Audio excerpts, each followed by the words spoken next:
All right, guys, let's do this. So thank you, Vic, again. My God, it means the world to me, brother. I love you. Okay, we're going to talk about the new patient experience. And you know what Hisham asked me a couple months ago? He said, would you talk to this group? And I said, obviously, yes. And he said, what would you like to talk about? 1 second later, I said, the new patient experience, not just another appointment. Why? Well, this topic is everything for me. Love my dentistry, but this topic here and this group. So you guys are just starting, most of you, some of you have been in for a while, most of you are just starting your careers. If anybody can make a change for you early in your careers or show you something you can implement early, it's like a good stock. You're gonna get your dividends for so much longer. Hence, this group is just perfect for me. I love it. And especially this topic early on in your careers is something you can do. The other reason I said this is the topic I want to talk about as a joke is because I really don't have to know any scientific knowledge on anything, but that's partly true. But more, it's because as a group, some of you may never do an all-on-X case or a tough endo or ortho or wisdom teeth case. That's just the fact. Some of you won't be surgically capable of doing it. No insult, it's just the way it is. And some of you will have no interest in doing it. But I can tell you one thing, every single one of you is going to be doing a new patient exam. And if you can do it well, the dividends it pays off in terms of satisfaction. When I say dividends and relations to money, I'm talking about the satisfaction you gain from it and the financial benefit comes with it. Okay, so it was a no-brainer for me to do this topic. Of course, I need to say my thanks. Hisham's been thanked a few times, but no amount of thanks are enough. So thank you again. This is incredible what you've done. And I hope you guys out there recognize just how difficult this is. It's awesome. Transitions Group and Art of Management, we've used them over the years. They're consulting companies, and I do fully think you should get consultants when the time is right. They've helped us to put into place some of the business systems we use. I want to thank you guys. I know it's COVID time and everybody's got all the time in the world, but an hour is an hour. And hopefully I don't get too past an hour, but I thank you for your time. It still means a lot to me, and I'm going to make sure it's worth your while. I hope you leave with something important today. Rohan Soni, this is my son, my 15-year-old middle child. I have 3 boys. And he worked on all these slides. These are not my slides. These are his slides. The contents are mine and Angeline. But he worked on them. I couldn't believe it. Every slide sometimes would take him 30 plus minutes because he's like, no, this is just slightly off. This is just slightly off. And you guys, I know you'll understand this. This is our world, isn't it, in dentistry? It's the 0.1 millimeter and it matters. And this is how he behaved. And I'm like, okay, you need to go into dentistry. And the last but not least, thanks Angeline Soni. She's my wife, my better half. She has allowed me to do what I do. The reason I've been able to do good clinical dentistry, the reason I've been able to focus on the clinical dentistry, my patients, is simply because she's done everything else I don't want to do. Schedule, hire, fire, everything else. I've focused on what I love. I love my patients. I love my staff. I love working dentistry. And she has allowed me to do that. But secondly, more importantly, I need to thank her because today is my 20th anniversary with her, and she's put up with me for a very long time. Initially, she's like, I cannot believe you want to do a lecture on our anniversary, our 20th anniversary. And I'm like, look, Thailand trip got canceled thanks to COVID. I'm already here. Let me do this. And then she was so supportive. She helped me develop content for this. This is her and I at the Amalfi Coast a few years ago. If you get a chance to go there, please do. I love this place. My path, just quickly, I call it UWO, University of Western Ontario. I think the name has changed. For me, it's always UWO. My genetics degree, 94, dentistry degree, 98. I went on to do the GPR at Ohio State for a year, and a few of the speakers have gone there, which is really interesting. I hope to connect with them and ask them how it was for them. But 20 years ago or so, you could get what you wanted. You could leave that program after a year saying, I've done a GPR, learned nothing. There was no structure. Or you could leave with whatever you wanted, and it was amazing. And I thought it was amazing. The first day I got there, the first placement I had for a month was Children's Hospital. Understand, I left Western with 0 stainless steel crowns. I hated the thought of it. I got to Children's Hospital, I had 8 stainless steel crowns that day. And these are kids who come to Children's Hospital who not even the specialists want to touch, okay? And they're sitting in my chair. You got to do stainless steel crown. Now? Yes, now. And so my assistant, thank God, was an old Russian dentist who didn't practice anymore. He was my assistant, and he told me every step what to do. And then I had an oral surgery placement where I got to do my own IV sedations. I got to do extractions of wisdom teeth. So I got tons out of them. I'm so thankful for that. I went on to get my license in Ohio, went to a place called American Dental Centers. This was a managed care office. And my American friends know what I mean. My Canadian friends, I hope you're never subjected to this. I hope it never comes to Canada. It's awful dentistry. However, I got there first day, waiting room full of people. I walked in, office manager goes, put your stuff in the back room. Let's go and bring your patients in. So what am I doing? She goes, well, you know, it'll be in the chart, figure it out. And I said, okay, tell me which one's my patient so I can say hi. She said, that whole waiting room is your patients, first thing in the morning. And she said, this is the first batch. You're going to be getting this all day. So I got to work. I got pretty quick and I got to do a lot of basic dentistry, some extractions, fillings, some crowns. It was awesome in its own way, but it was not my style of dentistry. It wasn't the care I would have liked to give. So it was a year. I left there. I went into 2 other practices in Ohio, Carl Road, Muller Dentistry. And then something happened. We were going to have a family. Angeline was pregnant. And she said to me, honestly, she said, I'm moving back to Canada. I hope you join me. And we were married and have a kid at this point. So she's pretty strong-minded when she wants to be. So obviously I followed her back and I've never looked back. It was the best thing I did. We bought a little practice, Clark Road Dental, as Vic had alluded to. And then over 5 years, we developed the thought process of what we wanted to do. And we created a brand, Soni Dentistry. We moved out of that building into what's my current building. And this is where we work now. So this is Soni Dentistry. This is my brand. This is the building we moved into from ground up, designed it. I couldn't tell you how much I love being there. It's exactly how I wanted. The colors I like, the arches, everything, the spaces. Anyways, I'm very, very proud of it. And my staff are as well. And anybody who's made a new office, like Dr. Mustafa coming up tomorrow, I believe, it feels different when you go and you want to work more.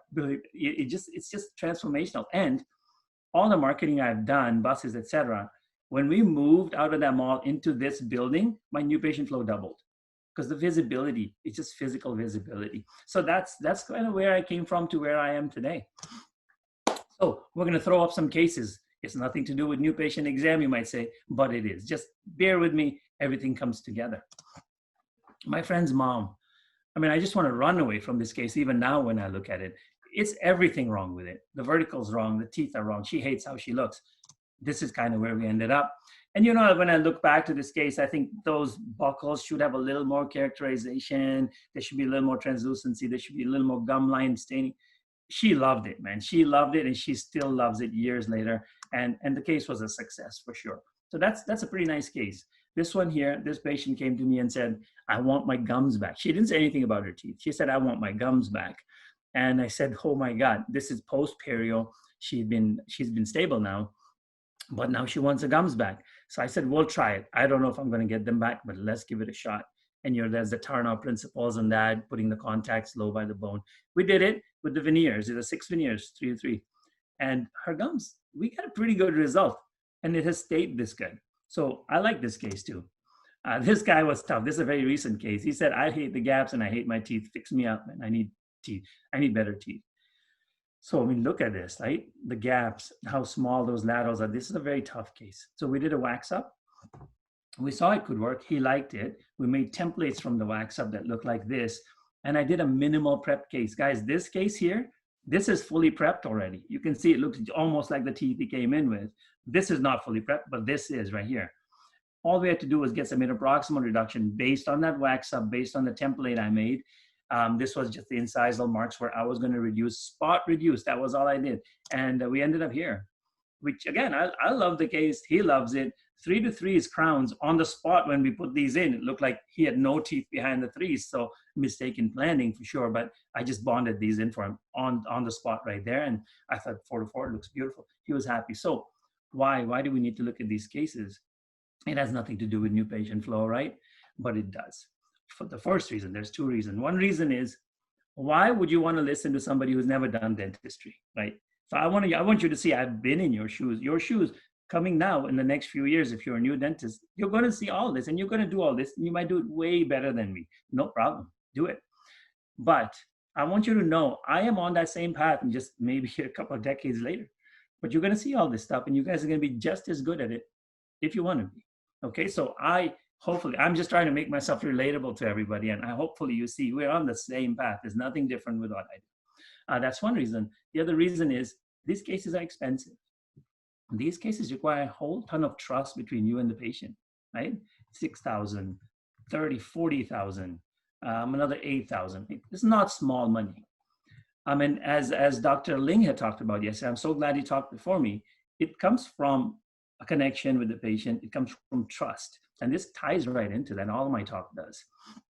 So these cases, what do they have to do with new patient exam? The new patient experience is a one big step in the process whereby you gain that human connection, that trust with your patients. So they do say yes. You can have a wall full of degrees and never get to do anything because you cannot get the patient to say yes. So we're going to walk this journey together of how I think you can help get that yes, right? In a very respectful and honest way. All right. This is today's flow. Okay. You could have forgotten all about the other slides, but this is what we're going to talk about. So hopefully you just got to wake up now. It starts with a phone call, patient arrival. This is just to give you an overview. We're going to go through every step now. Okay. So let's go from here. You've done your marketing, or your practice owner has done your marketing. You've put so much thought into it. You know, social media, as a lot of speakers have talked about, very, very important. Requires a lot of thought and a lot of energy and focus. So you've done your external marketing. You've done your internal marketing inside the office. Well, it's worked because Betty, our new patient, has decided to give us a phone call or gone online and filled in an application. But either way, it starts with the phone call. All right. All those marketing dollars, all that energy spent marketing means nothing anymore. It's got to the point where it can take you. It's that first phone call. Now your entire future with this patient is in the hands of that hello. So your receptionist answers the phone. And throughout my talk, if I say she, it's because dental staff are 99% female. It could be a male, but just please forgive me for that. It's just easier to say and not say he, she the whole time. So your receptionist who answers the phone, your entire future with this patient is in the hands of that one hello. Let me give you a quick experience I had. I called a few days ago my pool company, the same place I go buy all my pool chemicals. And I said, hello, I'm just wondering if you would open my pools for me and how much it would cost and when you're booking. And she said, we're booked. So I had to let the steam come out of my ears because I hate when people answer the phone like that. And after a few seconds, I said, so you're telling me that you're booked till September and you have no time for me. Is that right? She said, oh, no, I'm not saying that, but I can pass you on to Jackie, who actually does all the booking and knows the timing. And in the back of my mind, I'm like, why would you open your mouth and answer this phone? You are awful at it. And right away, I had already decided I don't want to do this with these people. Okay, let's look at the cost of this. $400 to open a pool, $400, $500-600 to close it, $1,000 in chemicals, $2,000 a year, 10 years, 20 grand. Okay. And if you have listened to my good friend Vic talk about the value of a new patient to your practice, it's about $21,000. These are his words, and he knows. So what have these people lost? They lost me $400 of pool opening, right? No, they lost me for $20,000 because I never want to go back there. Based on how rude she was, how can she ever service my needs if she is that rude? Okay, how about your own office? Your own office, your receptionist wakes up and she's having a terrible migraine and answers the phone. And she's just like grudgingly answering the phone. Yeah, Betty, yes, yeah, we can get you in. Why don't you come in on this and this day, kind of, right? And you think this is pretty obvious stuff, right? This is nothing new, Soni. What's new here? Yes, it may not be new, but do you think a lot of people know how the receptionist answering their phone? Do you think some days the owners or you sit close by without them knowing and listening? Is it really going the way you think it should be going? Okay, and now the answer is clearly no. Do you plant a new patient in your office every now and then who goes through your office and then reports back to you? I guarantee 99% of offices are not doing this. And it's very important to do. So keep that in mind. It's obvious, but it's not done well. This is why I bring it up. So in my office, the phone call rings. Oh, hi, Betty. Oh, yeah, we'd love to see you for a new patient. Of course, we accept new patients. I'm going to transfer you to Andrea, who's our coordinator for new patients. If you don't mind, just wait a sec. Andrea picks up the phone, carries on the conversation. And what does Andrea do? And throughout, I'm going to use real names because I don't like calling receptionists. You don't know how this feels. We got audience. So You don't Andrea. know how it feels. Oh, somebody's not happy. in the background, Hisham. Sorry about that, Soni. No worries. I love it. Thank you, audience. Andrea gets the phone. She gets a couple things accomplished, okay? And this is what I want her to get accomplished. The new patient intake form, the new patient package. And in there, there's specific things I want her to accomplish. The main thing is when she picks up the phone, she's not like, oh, how can I help you? When can we get your schedule? Come in. Oh, Betty, would love to see you. How's the day been so far? Just a little bit of small talk. Pretty obvious, guys. All of this is obvious. We'll get into some more complex stuff later, but this is obvious. But trust me, it's not done well. You need to audit how this is being done in your office, okay? So right in here, this is the things that I want Andrea to accomplish. I want her to get a new patient package sent out with mission statement, the obvious stuff, right? Everybody knows this, and you can look at a slide for this, nothing groundbreaking. New patient intake form is a conversation with this patient. So let's spend a minute here. She gets the obvious contact information, email, et cetera, but she asks them, okay, how do you hear about this? Seems pretty obvious, right? Why do you want to know this? Well, I want to know it for two reasons. The one is patient says, I saw your billboard. Okay, well, I probably want to keep those billboards going and pay some more money into it. So we need to track our marketing, right? It's pretty obvious, but a lot of people don't do it. Secondly, I want to know if she got referred by James. She comes into the office, she's going to want to talk about James. And what if I have no clue? I don't know who James is. And she's like, oh yeah, James says I am like faking it. I'm faking. I don't want to fake it as much as possible. So I want to know about James. I'm going to read up on James's chart before she comes in. That's why I want to know, how did you hear about us? Social information, like what does she like to do? If that comes up in conversation, put it down. So for example, Andrea goes, hey, Betty, is there something specific you wanted to have looked at? Is there something that's urgent for you? Yeah, I broke a tooth lower left. So Andrea could stop there. But she says, oh, how did that happen? Okay, you are a human being talking to another human being that you happen to be in dentistry, but you're still a human being. How did that happen? You know what? I was in Cuba, bit on this chicken bone and broke the tooth. Well, that's pretty cool to know that. It's not cool for Betty, but we're going to fix her. But Andrea's going to put that in, social information, broke tooth in Cuba, eating chicken bone.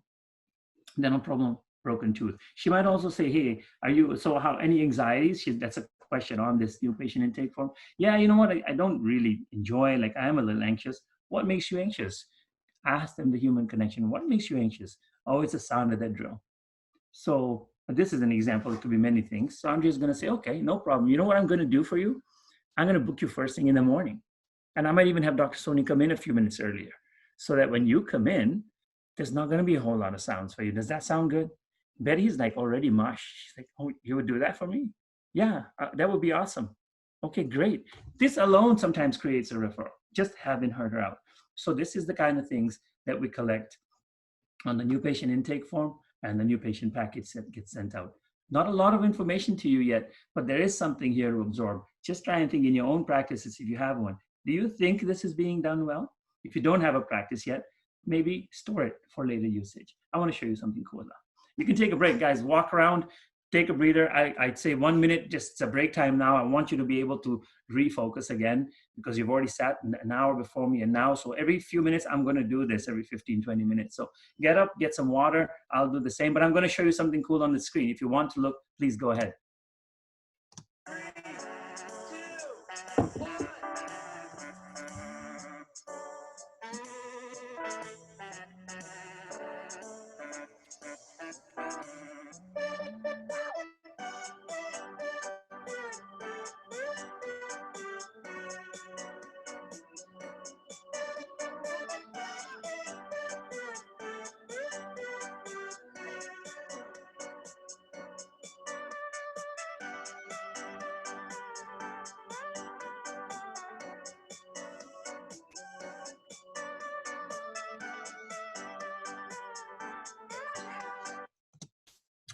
So, guys, that's when pandemic hit, kids were suddenly home. This is something they did for 3 weeks. You know, if I could learn perseverance, I learned it here. I gave up after 3 days. I said, I can't do this. This is never going to work. There's too much inconsistency. 3 weeks every single day for a few hours. They got it to work. This is called a Rube Goldberg machine.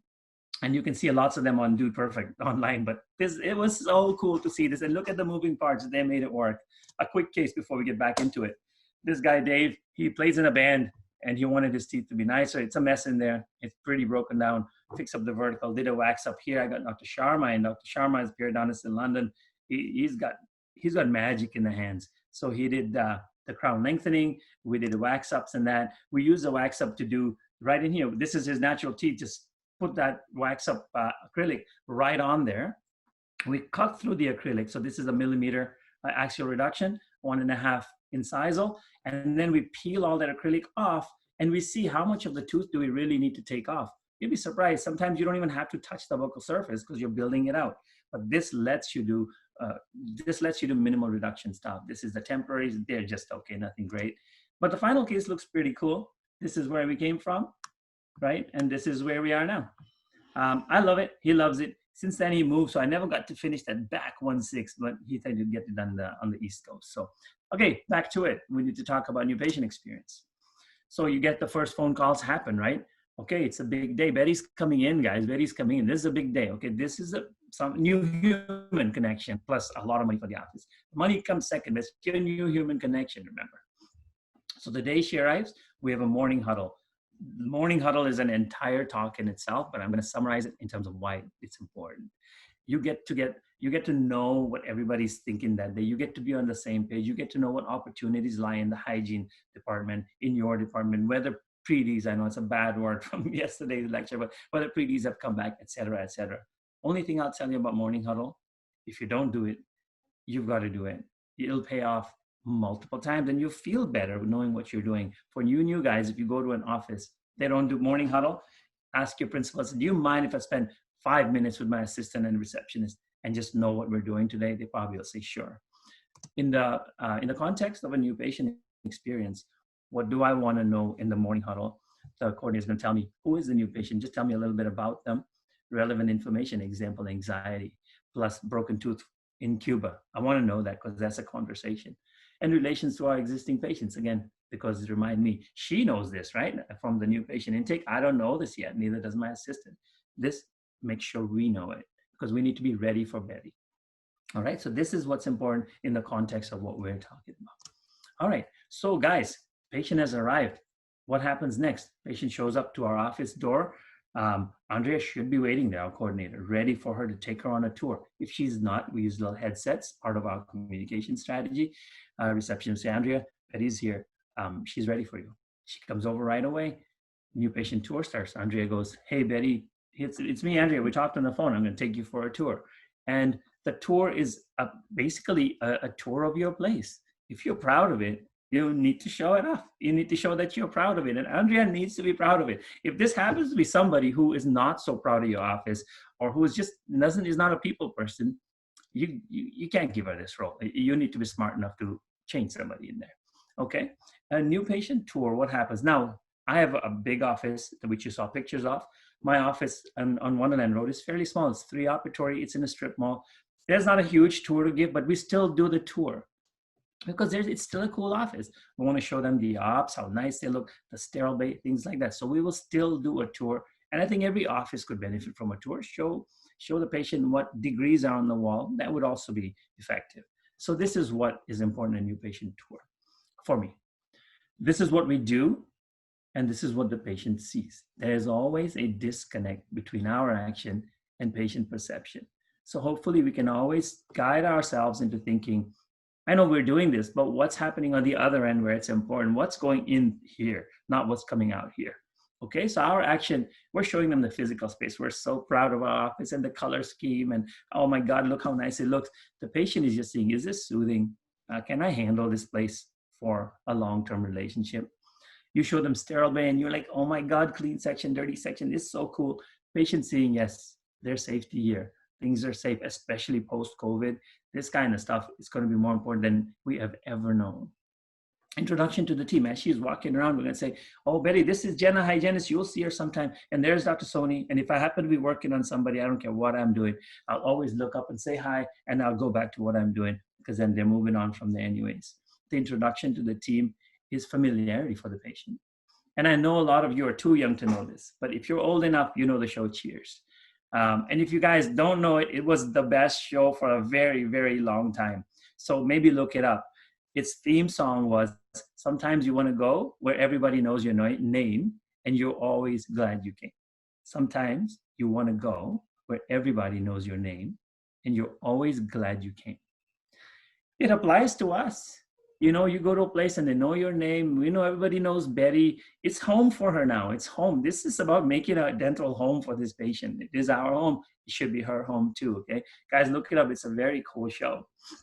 We're going to show our services, CERAC, all this stuff. And she's thinking technology. Technology is good in most people's minds. They like the fact that you're up with technology and things like that. So we're going to show them that. And in the passing, Andrea might say, you know, that broken tooth you have, this is why your staff needs to be trained on everything. You know that broken tooth you have on the lower left? If Dr. Soni happens to talk about a crown, you know, there's this machine right here, and we're one of the few offices who have it. We can make your crown right there on the spot, and you can watch it being made. It's so cool to watch it because Andrea thinks it's cool. She's not faking it, okay? So she talks about that. Sometimes they'll just stop and chit chat. It's okay if this takes a few minutes. We're not in a rush to finish this, okay? I know we have a schedule to keep. A few minutes here or there. She'll talk about sedation. For sedation, the patient this is reassurance for her. If she has anxiety, she'll say, you know what, these guys can take care of my anxiety. So I can now relax a little bit. I already know they can take care of me. If she's not anxious, fine. She probably knows somebody who's anxious, and most women who come in, their husbands are terrified. So now maybe the husband's going to come in because Betty knows we can take care of them. The last one I said, connect with the patient. It's pretty general. You're connecting them throughout. You're finding out about them. You know, you have kids, etc. Oh, by the way, this is our CERAC machine. Oh, so what do your kids do? It's a conversation the whole time, okay? And yes, it seems obvious, but again, I want you to know it's not obvious when you get working. People want to get going. They want to drill, fill, drill, fill, drill, fill. See you later. I got money in the bank. It's not long-term. That is just today's a short-term thinking. This is about the long game, guys. You know, Vic Jindal says $21,000. That doesn't happen if every patient of yours comes once, right? This is about the long term. Okay. The new patient tour has happened. This is a concept which is extremely important. It separates a lot of unsuccessful companies, even big companies and dental offices, from very successful ones. Okay. The lines of communication need to flow the way they need to flow, from one person to the next, to the next, to the next. Every one of you is going to have this happen to you. You go in, you sit down, you doctor guy, doctor girl, freeze the patient. All right, bring me that bridge. We're ready to put in this $3,000. Temporary is coming off. And then hopefully before the temporary comes off, somebody says, hey, can I speak to you? And you're like, you know something's wrong when they want to speak to you in the middle of your procedure. So you're like, now? And they're like, yes, now. So you look across or back, or you move, and Betty, I'll be right back. Okay, somebody just needs something. The bridge isn't back from the lab. And you're like, yes, it is. They're like, no, it's not. You can't do this. And what happened there? And you freak out and you say, okay, well, I'm going to have to be honest. Betty, I'm sorry. Your bridge didn't come back. We screwed up. I'm going to have to bring you back. I'll make it up to you. Come in anytime you want. I'll come in for you. But what happened there? The lines of communication did not work. Your systems failed. A lot of systems failed because the lines of communication break down. Somebody didn't put it on a lab log. It didn't go to the lab. It didn't come back. It didn't get tracked. This all has to be a system of lines of communication. The same way when we talk to each other on a walkie-talkie, it's lines of communication. Communication needs to be finished. So this concept, I'll tell you why I love this slide though. This is one of my favorite slides. I love it because that hand, it looks like mine. It's like we put my hand in there, same color. It's not my hand. We just found the slide. But also this red baton is so striking. I just absolutely love this slide. The red baton in a relay race, this is your office. This is information that must travel from you or somebody else to the next person, to the next person. We need to know this concept, guys. We need to understand this concept, or this doesn't work. None of this works. None of your industry can work like this. Okay, lines of communication. All right, guys, let's move on. So the new patient tour has happened. The dental assistant needs to see this patient. We're not just going to talk all day. We need to get this patient moving as well, right? And this stuff happens quickly. I'm going pretty slow. Sometimes it's pretty quick. So the new patient coordinator has done a tour. The dental assistant is going to take over. Well, Andrea, our new patient coordinator, has this wealth of information. Betty is anxious. Betty has got a broken tooth. She likes going to Cuba. Whatever she's found out along the way, that baton needs to pass on to the next person. So here's how it goes. She says, hey, Rachel, she presses on her walkie-talkie. Rachel, Betty's set for her exam with you guys. Are you set? And if Rachel's stuck in a procedure, she'll say, buy me 5 minutes, buy me 5 more minutes. I need some time. Or she'll say, yes, I'm all set. See you at the Panorex.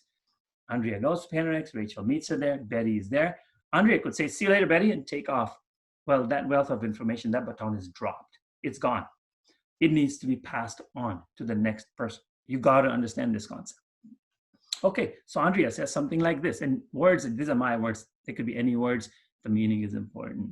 Andrea says, hey, Betty, this is Rachel. Rachel, this is Betty. Betty, don't worry. Andrea already knows you're a little bit anxious. She knows about your broken tooth. And you wouldn't believe it, Rachel. She just got back from Cuba. I know you've been meaning to go. All right. Okay, Betty, if you need anything, I'm here for you, okay? Rachel's going to take it from here. All right. Is that a good handoff? I mean, everyone should say yes. It's a great handoff.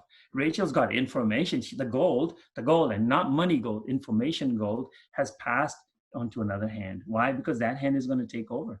The patient has to feel safe everywhere she goes. Otherwise, she's just going to sit in Andrea's room all day, and we're waiting for her. Rachel takes over.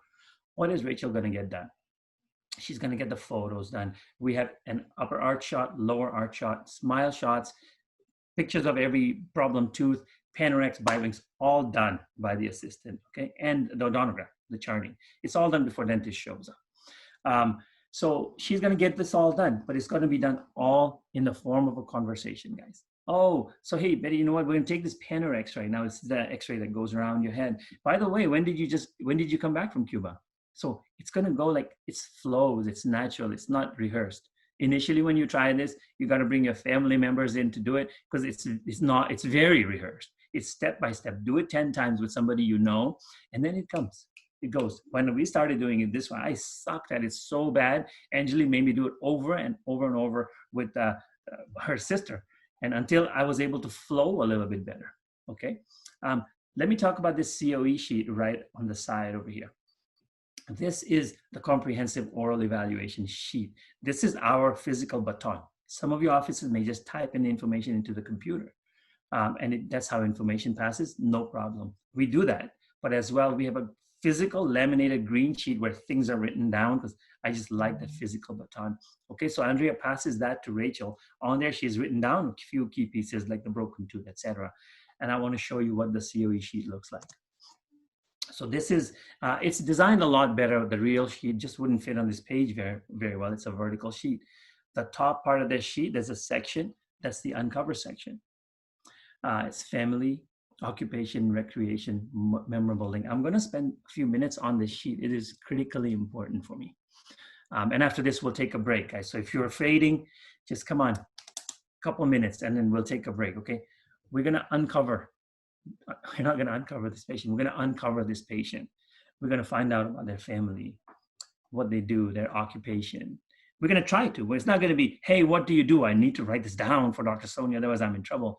It's because we care. If you care about somebody and you're having a conversation, you probably will find out what they do. Do they have kids? Oh, they have a couple of kids. Write it down. It goes on that sheet, okay? Physically goes on that sheet. For us, you could put it in the computer of another office, but the important thing is, please try it. What do they do? Recreation. What do they like to do? Maybe they play golf. And if they like to play golf and they come see me and I know they like to play golf, there's a connection, which is perfect for me. I can talk about golf all day and I can talk about how bad I am at it. And the patients love it when I say that. So anything, golf, it could be anything, right? Let me talk about this memorable link. Every now and then you get a piece of information from a patient and the goal is to get this piece of information for every patient, but it doesn't always happen. But every now and then you get some link of information. And I'll give you an example. If you're talking to me and this comes up, oh yeah, I grew up in Tanzania, like Vic told you. We used to go to the Serengeti. One time my family was in this Land Rover, we went to Serengeti, we were looking at this beautiful little rhino. We didn't realize we were between the mom rhino and the baby rhino, right in the middle of it. And the charge that happened, I'll never forget it till today. And I was probably 10 years old. And I saw mommy rhino charging at our Land Rover, and you knew you were going to die. There was no second scenario, you were going to die. It came all the way to within feet of our Land Rover and just went the other way to her baby because the driver did something or other, but hearts were pounding. And it was, thank you up there for saving us. Okay, will you ever forget this story about me? If I see you 10 years from now, I won't remember I told you this story. But you might say, you're the rhino guy, right? Or if you see me, the rhino thing might come to your mind. This is called a memorable link. This is unique to that individual. It's like our fingerprint in our retina scan. In your office, this is unique to that individual. Now, her breaking a tooth in Cuba on a chicken bone may happen one other time in my career, but it's pretty memorable to me. It's pretty unique to that individual. And for me, Betty and broken tooth on chicken bone in Cuba, it's permanently in there. You come across so much stuff, right, in life, and it just washes out or it's stored somewhere where you can't get access to it. But these kind of things, when there is a link to something, it's right there. And I have a lot of links to a lot of my patients over the 20 years. They come in and I'm like, hey, how was the dog, by the way? And they're like, what are you talking about? Right? You remember that? And I said, yeah, I remember. It's not because I'm so special with my memory. It's that we develop memorable links. Like I said, if you can get this on everybody, you're far better than me. We get it on some. We don't get it on enough. We need to try harder in the office. Some people don't get any, and that's the problem. You need to have conversations that allow you this. This is so powerful, so powerful. If you get it, you'll know what I mean. You know that person instantly 10 years later because you remember the rhino story. Okay, so that's uncover patient. Interview process. The interview process, like I said, this is a conversation. We're having an interview, we're back and forth. We figure out what is their perceived problems. Hey, Betty, so yeah, you're here and we talked about this and we talked about Cuba. So what problems are you having right now? It's just another sentence. Oh, I've got this broken tooth. Yeah, I saw that. That's true. What are the problems you're having? Well, I got this gap in the front tooth I hate. Okay, no problem. So, and then we go on like that. Betty, what do you think should be treated right away in your mouth? Okay, and as dentists, this is the killer, okay? We want that broken tooth to be first. And that's gonna be our short-term goal. And it's gonna be written down, but it can't be written down because she said the front tooth is her priority. She said the front tooth really bothers her. Her short-term goal is her front tooth, okay? You gotta remember this. You gotta remember this. The long-term goal, then you say, okay, no problem, I'll put it down. And you can't be judgmental about it. You can't say, oh my God, you're so stupid. That tooth down the bottom right, which is abscess, is going to, you're going to go to the hospital, you're going to die. But you want this little gap fixed? You can't be like that. You say, okay, that's your short-term goal, got it. Your long-term goal, okay, we'll fix those back teeth, sounds good. Expectations. And we're like, Rachel will ask her, so in the past, did you have any negative experiences? I noticed it says you're a little anxious. Was there a problem in the dental office? And Betty might say, yeah, you know what? They freeze me, they start drilling. This is why I hate the noise that drilling. It always hurts. They never freeze me enough. Then I tell them, freeze me a couple more times. They freeze it, then it doesn't hurt. But yet they insist on drilling before they freeze it 3 times. Rachel will put in there, Soni, you better freeze it 3 times before you do anything. Otherwise this patient's done. Okay, that's going to go in there. That's her expectation. Listen to her. Freeze her properly. Come on, guys. And we tend to think, coming out of school, and I was the same way, my block works, man. I learned how to do it. And I did it on my friend because and he had to do it on me. He sucks, his failed, mine worked. I can block you. I'll only do it once. What's the harm done? Give her 2 more blocks unless she's got high blood pressure. Give her 2 more blocks, done. It's $2 more, right? And a lot of thanks from the patient. So please just listen to them. They often know. Challenges and motivators will say, so is there anything that prevents you from getting work? And I know you said you're anxious, but is there anything else? You might figure out they just never get into the office because you're not open any convenient hours. Money, this one's tricky, right? We talked about that a lot with Dr. Ling. Fear, we know. Health, maybe she's not healthy enough to get dentistry done. And so you talked about this gap on your front teeth. How would you rate your smile? 1 is absolutely disaster. 10 is nothing needs to be done. You're so happy. She said maybe 6. And is it because of the gap? Yeah, then and I don't like the color. So Rachel will put in here, bleaching, bonding front tooth. Okay, guys, I know there's a lot in here. It's actually a very simple flow. If you just, top section, middle section, last section, practice on people before you see a real patient, it flows so well. This is a guide here. This gives you step-by-step on what things you can do to develop the relationship with your patient. So they're in that acceptance phase, from the lecture a couple of days ago. This really does tie in. They're in the phase where they can accept, in a place of trust. Why? Because you're just a person talking to a person. You happen to know dentistry, they don't. So they came to you. Information is the key anyway. So they came to you for information. But if you're not a human being providing that information, then they might not be so interested, right? And it's more satisfying to you if you know who this person is. because next time you have a conversation, okay? There's a lot of stuff, I know. It's time for you to get up and stretch, okay? Take a stretch, have a drink of water. My mouth's pretty dry. This is my family in San Francisco doing Segway. And I'd done it before. My wife, Angeline, she was pretty hesitant. So we did it. Our guide, FEMA guides, check him out on YouTube. He was so cool. He took us there. The kids were zipping around in 5 seconds, of course. But anybody can master the Segway. It was so easy after a few minutes. So FEMA said, we're going to go to Lombard Street and do Segway. If you guys know Lombard Street, you get it. If you don't, it's the world's crookedest street. It's zigzag, boom, boom, boom, boom, boom. Okay. And it's straight down. It's straight downhill with tons of cars ready to run you over because they waited in line for an hour. San Francisco is such a cool city. And this adventure segways that take you on Lombard Street, one of a kind. I would do it. I loved it. FEMA guides, check it out on YouTube. We're probably on there. Okay, let's look at this. Quick case, and then we get right back to our new patient exam. If you guys are walking around, don't want to look at this, don't worry. Take a few seconds. You need the refreshment. You can get some fresh air if you want, but come back, there's some more. This patient came to me and said, I want my spaces filled, okay? And she said, I can't afford veneers. I want it with bonding. She'd done her research, and she goes, I only want you to do it because you know my mouth. And I said, well, actually what I want to do in my mind, I said, what I really want to do is look the other way and run as fast as I can, because this case is a disaster. These teeth are a box to start. They're not even a square. I would be lucky if they were a square. They're wider than they are long. And you need a length to width ratio. Guys need to know all that stuff to get into this. And I said, listen, I don't think I can do it. She pursued it for months. Finally, the treatment coordinator said, come on, so just try it. What do you have to lose? I said, okay, I'm not just trying it. I grabbed a model. So one day I had some downtime. I took a drill. I crown lengthened her model to where I thought it would look good. And I took some old expired composite and I built it up with composite because she couldn't afford a wax up even. Wax up would have been better. But my old composite did the trick. And I showed it to her. I said, this is the best I can do for you with bonding. You're putting me in such a situation here. And she said, well, I love it. Why don't you do this for me? I said, I will. As long as you promise me you're going to Dr. Sharma and you're going to get crown lengthening. No problem. Like, you could afford that, right? You can afford that, but you can't afford my veneers. You see, it's not about money. She didn't want to do veneers. She wanted me to do the bonding because she's going to spend a few thousand on the crown lengthening, which I could do with veneers, right? But no one, it's okay. She said, yeah, no problem. I can do crown lengthening. She paid all the money, no problem, upfront. So she had the money. Anyways, I don't take it personal. So this is the case from here to here. You see why I say he has magic? This is the same case without me doing anything except providing a template of how from here, when I did crown lengthening on the teeth, I provided a template to Dr. Sharma. I said, please make this crown lengthening happen.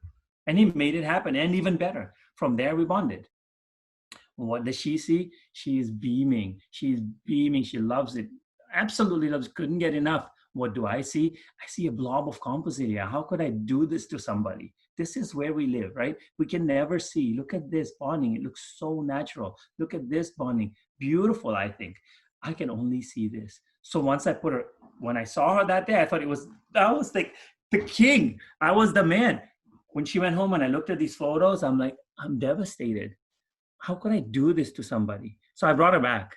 And she's like, what are you talking about? I love the smile. I said, would you do me a favor and come in for half an hour and let me fix it for me?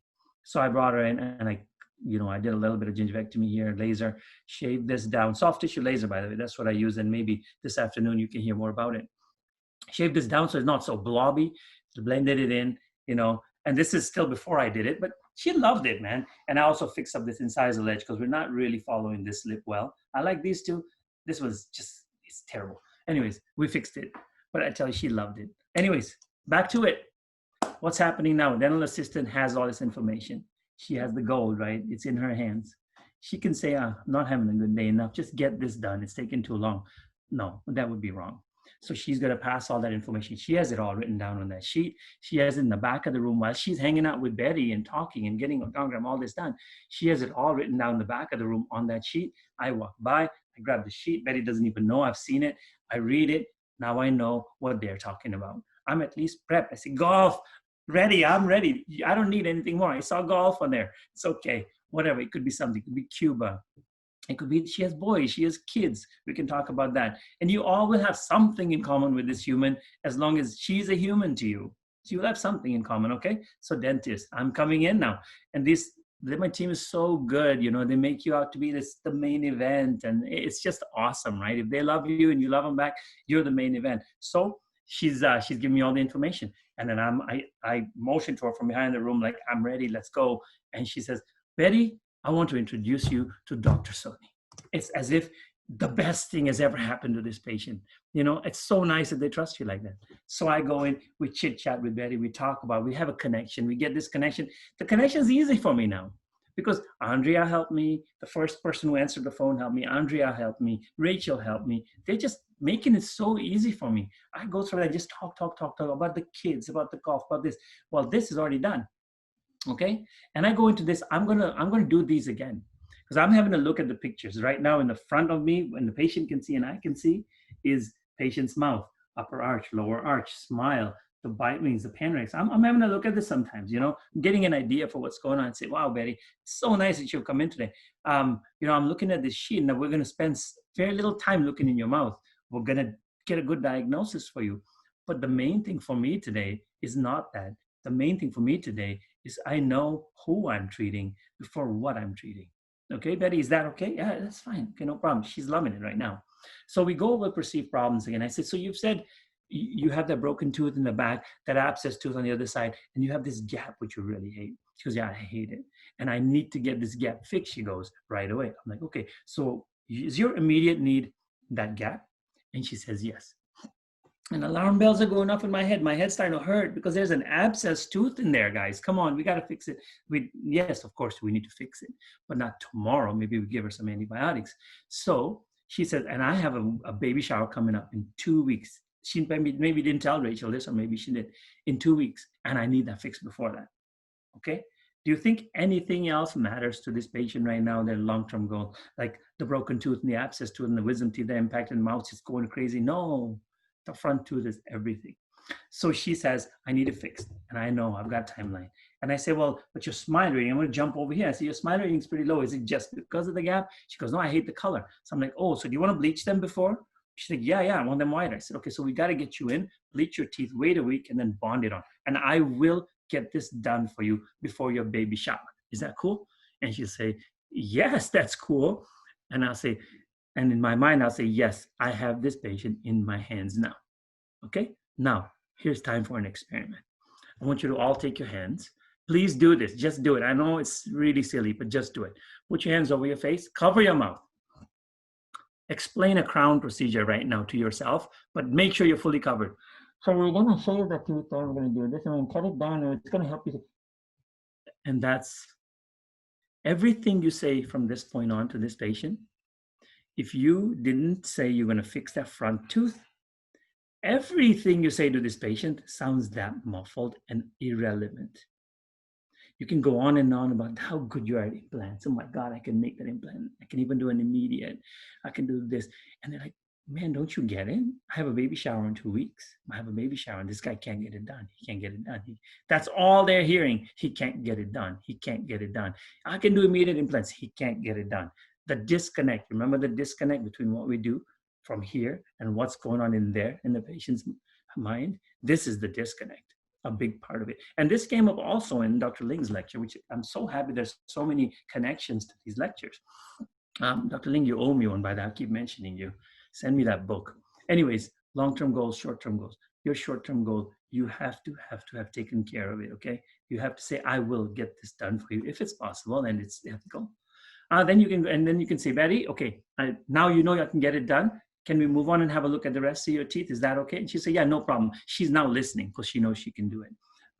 So we go over the photographs. They look at this right side, blah, blah, blah. This is your right side, everything's flipped. We make the conversation and we actually go over the whole mouth, talk to her about it. And I say, do you mind now if I just have a few quick seconds and have a look in the mouth and confirm that what we've seen is truly what's going on in your mouth, confirm it. And you guys are thinking, wait a minute, odontogram's a 3-hour visit in school.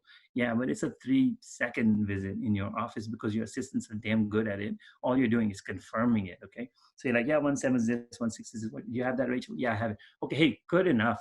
And I'm rhyming off 1/6 crown, da da da da da. And I've told Betty before this, slowly, just rewind for 1 second. I've told Rachel, Betty, before this, Betty, it's going to be a few minutes of nonsense for you. Please bear with us. This is the part we have to do so we know what we're doing for you. At the end of it, I promise you, you'll understand what I'm talking about. So we go over diagram, blah, blah, blah, sit the patient back up, and COE sheet, page 2. This becomes relevant now, okay? So page 1 was all data collection. This is so important. Page 2 is how I'm going to summarize for this patient before I say see you later. So I sit her up. I say, Betty, so what you told me, I'm going to reiterate the goals. I'm going to go over it again. So she has a chance to correct me. I could be wrong, right? I could have missed something. I say, you told me you have a front tooth that really matters to you and I need to get that fixed, right? I'm going to say that one first. She'll be, yes, I said, I can get it done. So let's move on to the rest. There's a broken tooth. We talked a little bit about a crown as we went along. Okay, so we need to talk about that because I don't want you to lose that tooth. That's why it broke, because you chew on it so much, right? So she's like, yeah, I get it, no problem. Bottom right abscess tooth, we'll talk about implant. So we won't talk about treatment plan yet, okay? But we're just gonna send you, I heard you say you were the front tooth, the broken tooth, and you have that. Did I get it? Did I get everything? And she'd be like, yeah, you got it. Because we will have got everything. We've asked her 3 times, but we're gonna ask her, yes, we got everything. I said, okay, I wanna tell you as a summary what we have seen today when I did your assessment, right? Now let it go quiet for a few seconds. I see your gums. I get serious at this point. I see your gums have a problem. You haven't been for a couple of years. There's definitely swelling in the gums. It's called gingivitis. The good news, we're gonna take care of it, but there is that problem. I want you to know, okay? With your teeth. And I'll stop there. I'm not gonna tell her what we're gonna do. This is how I do it. You can do it differently. Lots of different ways work, but I like to do it like this. Your gums have a problem and we're gonna need to do something about it. I want her to wonder about it a little bit. Your teeth, we talked about the front one, right? The chipped tooth and the broken one, the abscess one. That's what's going on in your mouth. Just letting her focus on what's condition. Your TMJ is your jaw joint, how you open and close. It's perfect. I don't need to talk about it. You're A+ right there. And your smile, we talked about that chipped tooth. We talked about your dark teeth and you don't like it. Okay, does that make sense? Yeah, it makes sense. So let's talk about what we're gonna do for you. This is what you're here for. This is why you pay me the big bucks. You wanna know what I'm gonna do for you. Okay, your gum disease is a problem, but if we get you in with a hygienist and we're consistently cleaning your teeth, you can't be gone for 2 years like you did this time, okay? You need to love us. And if there's anything we can do to make you love us, I need to know, because you need to do this regularly, okay? You come in, get your teeth cleaned regularly. I'm just plugging in my computer before it dies off, guys. Okay, I come in regularly. We're gonna fix that for you, okay? And it's gonna stay good, but it requires you to come in regularly. Your teeth, we're gonna bond it. We're gonna bleach your teeth, and we're gonna bond the front tooth, okay? Yes, and then we need to put a crown on that one. And then abscess tooth, I wanna spend some more time talking with you about crowns and bridges and implants possibly, okay? But you have an idea sort of what could be done. Don't worry, we're gonna talk about it again before we get there. Your TMJ, nothing needs to be done. In your smile, we already talked about. So that is what I would propose we do for you as a treatment plan, okay? Any questions for me? What questions do you have? Right, permission to ask questions, nothing. And I do know that a lot of times patients will ask questions once I leave the room to the assistant. The assistant knows the answers because we've talked about it. She has been there the whole time. But this in a nutshell is that COE sheet that I talked to the patients about, okay? From presentation, from collecting info, to the presentation we just did. Throughout, bringing in conversation about golf, bringing in conversation about this. The only time I don't do it is when I get here. When I get here, it's business. I need to tell her what's going on with her, okay? In a friendly way. So we have this. We have the dentist now has completed the COE sheet. I want to take a very small side road right now and talk about this thing called emotional tone scale. I'm hoping so far everything's made sense. I'm hoping the flow has made sense. I'm hoping you can see some connections with what you do or can implement. Obviously, all of it may not be relevant to you. That's fine. But I want to go on a tangent here. Emotional tone scale. It's something a lot of you may never have heard about, and some of you may never hear about it unless I may never have heard about it unless you heard it here. Yet, it's something you live with every single day. This is it in a nutshell. Just bear with it as it loads.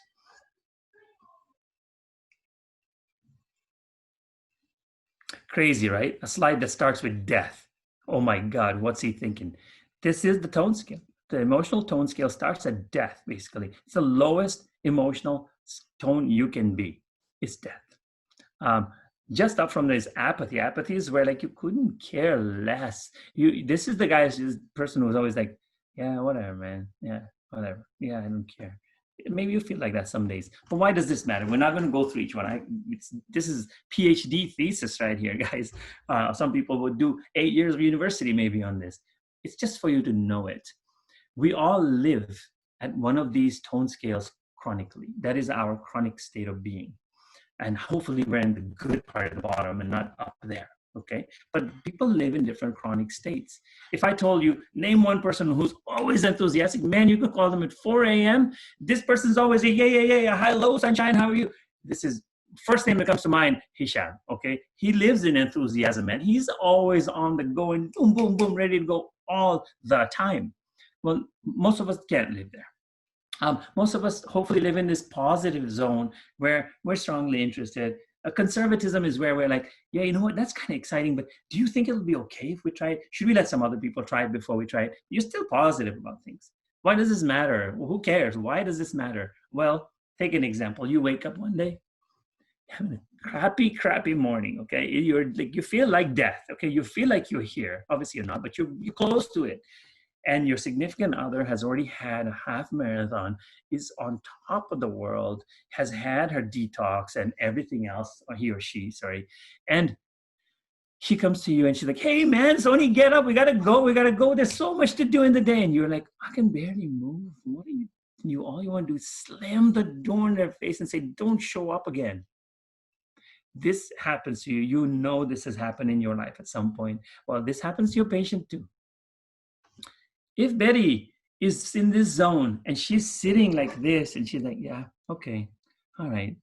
And usually I'm really happy at work and I come in and I'm like fun and enthusiastic. I'm like, oh, hey, Betty, it's so nice to meet you. You won't believe all the stuff I can do for you and make you like amazing. It's going to be awesome, Betty. You know what? And then I can take care of your anxiety, no problem. And she's like, oh my God, I hate you so much. Like, who are you? You don't get me at all. You don't get me. In your lives, this is how you've heard it. You don't get me at all. You don't understand me.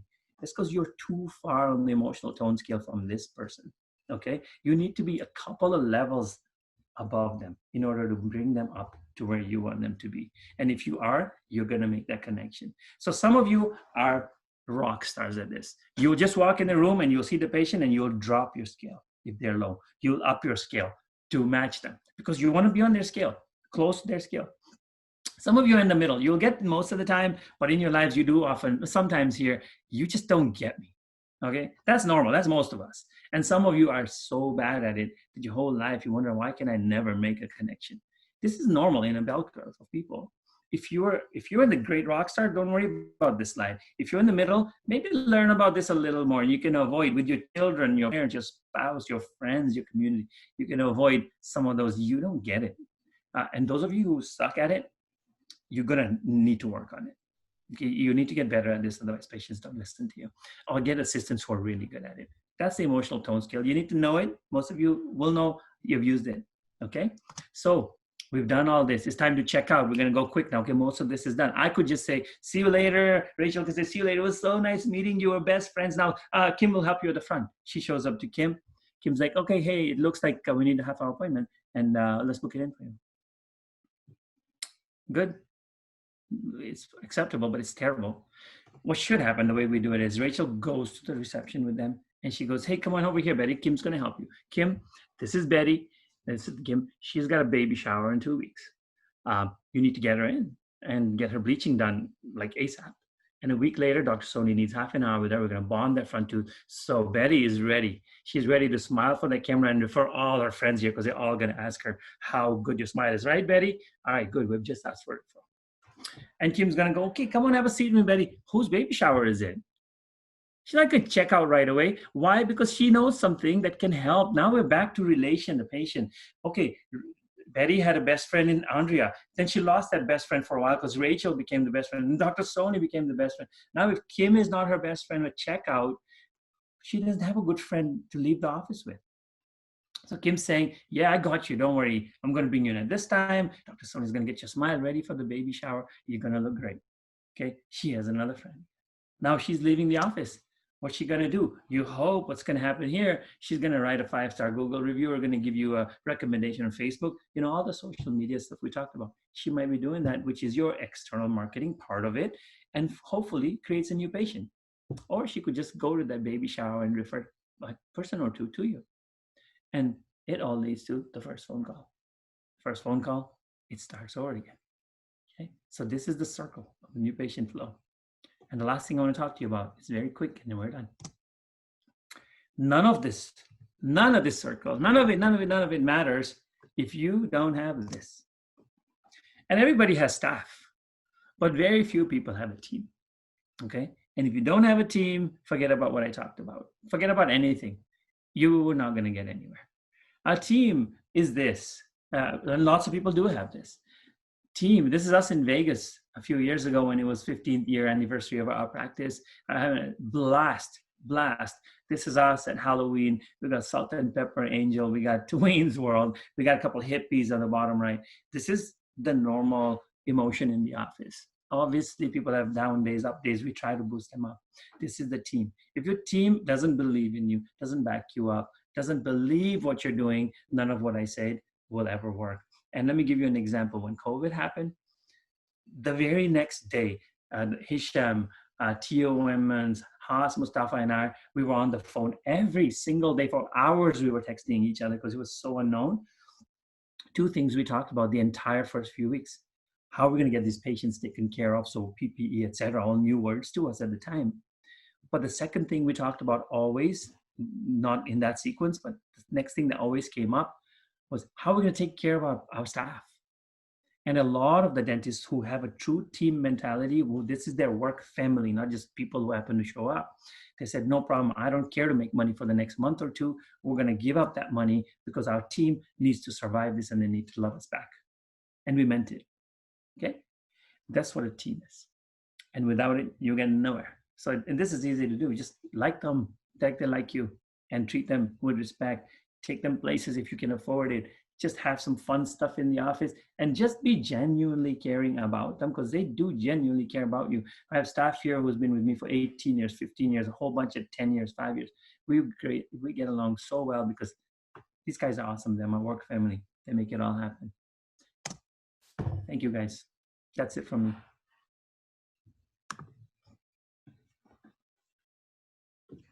Well done, my friend. That was absolutely incredible as always. You never seem to amaze me, Soni. So well done. Thank you so much. Before we go ahead and pass on the mic to Omar for some questions, I just want to do a couple of housekeeping items. Once again, a reminder for tonight at 6 p.m., we will be welcoming Dr. Julie Boudreau to discuss the introduction to the magic of soft tissue lasers in dentistry. And tomorrow, June 27th at 11 a.m., we will be welcoming Dr. Hassan Mustafa, who will be discussing, after 20 years of practice, what I would have done differently, followed by Dr. Mona Patel, who will be talking about, you earned your degree, now what? She'll be giving us some tips on how to utilize digital dentistry to build your brand. Once again, it's dtacademy.ca. And as always, the password is track20. If you haven't done so already, please make sure you type in your name and email address in the chat group for a CE verification. And once again, to follow us on LinkedIn and on Instagram for our latest information and announcements and upcoming talks as well. All of our talks have been posted on our YouTube channel, so please look us up, Dentistry Academy, and subscribe to receive the latest updates. So we'll go ahead, pass things on to Dr. Omar Jajani for some questions. Thank you, Dr. Shurigan.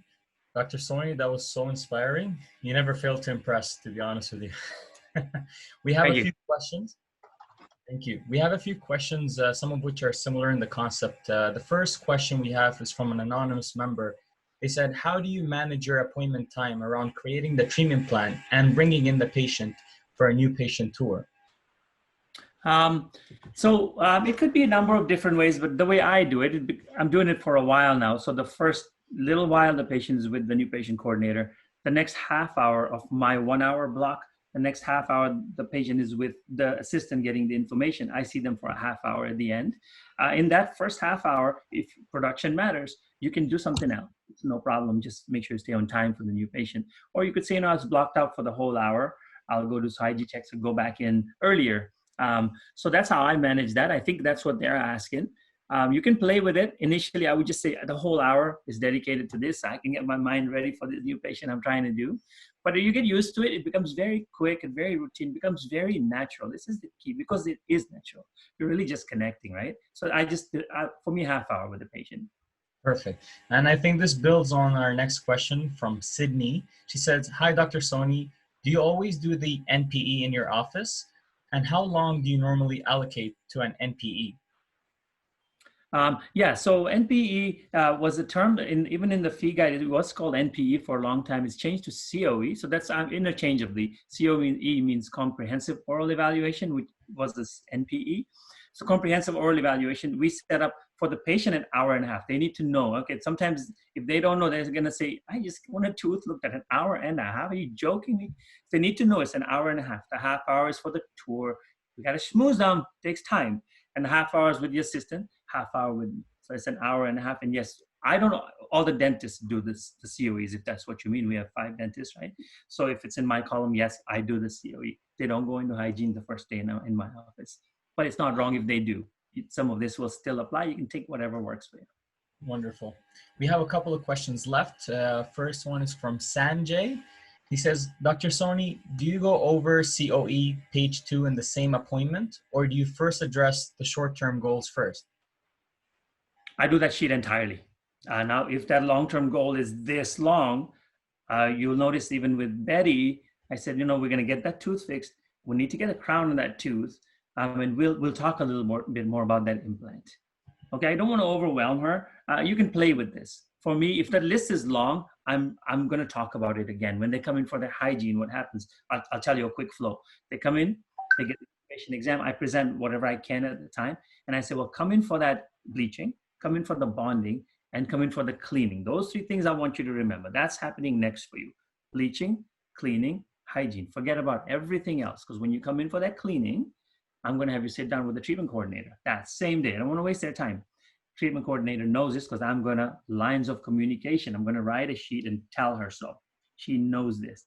She knows when she's coming in. It's going to be in the schedule. Monica, treatment coordinator, you're going to see this patient after hygiene. Okay, you get what I'm saying? So then I'm going to say, don't worry about anything else. Take 3 things home. I only give them 3 every time. Cleaning, first, bleaching, bonding that tooth for your baby shower, cleaning. After that, at the cleaning appointment, you're going to see Monica, who's going to talk about the rest of this stuff again. So don't worry about it. I know there's a lot of stuff I've given you, but it's my job to give you this stuff, but you'll hear it again before we do it. And you'll know the costs. Perfect. And I think the last question we have builds on the concept of having a good team. Do you have any advice on how to choose the right team members? I do have a lot of advice on this. You hire somebody as good as Angeline. I joke, but it's true. If I did that all day, honestly, guys, I couldn't talk to you about the COE. I would only talk to you about the administrative part. You can't do both. If you think you can do both, you're better than me, or you're missing a lot of clinical stuff. Get somebody who's really good, but I am involved a little bit. She does a pre-screening and I do talk to them. The team, there's no magic. Some people are really good at it and they'll be better than me, but they've got to be social a little bit, right? They've got to be social. You got to feel genuine that they do matter. And we have gone wrong many times. So obviously we're not that perfect at it. We've gone wrong many times. The most important thing maybe I can give you a take home is when you recognize somebody's wrong. Like we used to have a front desk receptionist who actually didn't like talking to people. And she was great in a group setting when we had a party. And we were like, why don't you want to look up when they show up? And like, what's going on? She goes, I don't like to do this. Seriously, we missed that entirely. We had her up there for months. And this is why. We fail the same way when I say you think your reception is answering the phone with a smile and you're like, come on, Soni, it's so obvious. Stop being obvious. Well, we missed it too. And we think we're good at this. You got to audit. One day we're like, dude, that patient's been standing there for 5 minutes and you didn't look up because you're pretending to do paper. What's going on, girl? I hate doing this. So the biggest information I can give you is you will make mistakes, but if you recognize it, cut that tie early, because when they take you to court, even if that's the worst case scenario, it matters less if they're early in the game. Okay, cut out the bad ones quick, because they do affect the good ones. And if it's a good one, you got to recognize, you got to say thank you. You got to go on little trips. You can go to the brewery here in town. You know what I mean? It doesn't have to be Vegas. You got to appreciate them. Great, wonderful. I think that answers most of the questions. Thank you very much for your presentation. It was awesome. Thank you so much for that, Soni. I'm going to ask one more question, if you guys don't mind. What you presented was beautiful in communication and handoff from patient to operator, or sorry, operator to assistant to front desk to patient coordinator. How do you think with the current dynamic of what's happening, I guess, in the world today with COVID-19, how is that going to affect your workflow, and how do you see, or how can you think about different type of scenarios where you can go ahead and implement different systems to bypass, some of the personal aspect or the personal touches that you've developed over all of these years? Yeah, so this is an incredibly important point right now, guys, and I realize a lot of you must have been thinking that, like, he's talking about stuff that can't happen. But let's fast forward for a second. Okay, I'm going to take a couple minutes with this, if that's okay. Let's fast forward 18 months from now, vaccines come out, things are better. We're going back to this again. Okay, so maybe this doesn't happen now. Remember, this can happen then. And maybe you will look at this talk again and say, yeah, now we can implement this stuff. But you're right. In the next 18 months, this is tough. But the concepts are not. So we can have all our PPE on with a photograph of ourselves without PPE in the front. Everybody's going to do that, I hope. And the patient comes in. We can still know to call her Betty and not just patient. Those things are the same. But yes, things are going to have to change. We're going to have less people in the office. I actually think it's going to be easier to do this, Ishan. Because before it was like half hours up, the next patient's waiting. Oh my God, the 5 hygienists are going to kill me because they're waiting for checks. Now we have time. We're going to need to have buffers in the schedule. What are you going to do with that time? Maybe spend an extra 2 minutes with Betty, finding out about her kids. Okay, so you might have more time now to do this right. And you're going to be dressed in PPE, but you're going to have to show them, this is me without Betty in 18 months. We're not going to be doing this garbage. Please bear with me, right? But there's other flows, which you're right, there's going to change. And I don't even know the change because we're still not allowed to do it when they start coming to the office. And Isham, you and I will be talking about this every day with Haas and hopefully a lot of you other guys, and saying, okay, wait, what about this scenario? What are we going to do? So yes, the way we're gonna deal with this, as we have dealt throughout this 2.5 months, is this community. This community will come up with the right answers. Me alone, absolutely no, I'm not smart enough. But this community is so smart together. And the stuff I have learned on here from new people, old people, other people, is so cool. So my answer is not perfect, but we will get through this, absolutely get through this. But remember, this exact scenario will be back in about 18 months. For you young guys whose life is like, oh, it's completely destroyed now, you think. It's not. In the grand scheme of things, when you're working for 15, 20 plus years, I'm at 22, it's gone by quick. It's okay, 18 months were gone. It'll come back and you'll be better off than you ever were because you will know more about sterilization. You will have learned stuff. This academy here might not have happened if it wasn't for COVID, because I wouldn't have anybody to listen to. You'd be at work right now. Okay, hopefully you picked up stuff. So don't fret. It's going to be all the same in 18 months for you, and you're going to be better than ever. That's a long-winded answer. Awesome. Thank you so much for that, Soni. And I can attest to the fact that just with our conversations, we've learned so much from each other, from implementing a walkie-talkie system within our offices to promote social distance and to communicate a little bit more effectively given the circumstances. And just what we can do as a community, what we can do just as an industry as a whole is nothing short of miraculous. So all we have to do is just stay positive, of course, and work together. I'd like to wrap things up today by just reminding everybody of our 6 p.m. talk tonight with Dr. Julie Boudreau. I would like to thank our co-hosts for the day, Mr. Vic Jindal and Omar Jajani. Well done. You did an incredible job, Omar. And we'd like to thank our speakers, Ms. Rachel McKay. Excellent job as always. I definitely need to step up my my Instagram game. And Dr. Soni, thank you so much for everything. You've been my mentor and somebody that I look up to in so many different ways. So I appreciate that. So thank you everyone for joining. Have a safe and a lovely day. Get some good weather, get some sun outside, and we'll see you guys all at 6 p.m. tonight. Have a great day, everybody. See you. Bye-bye.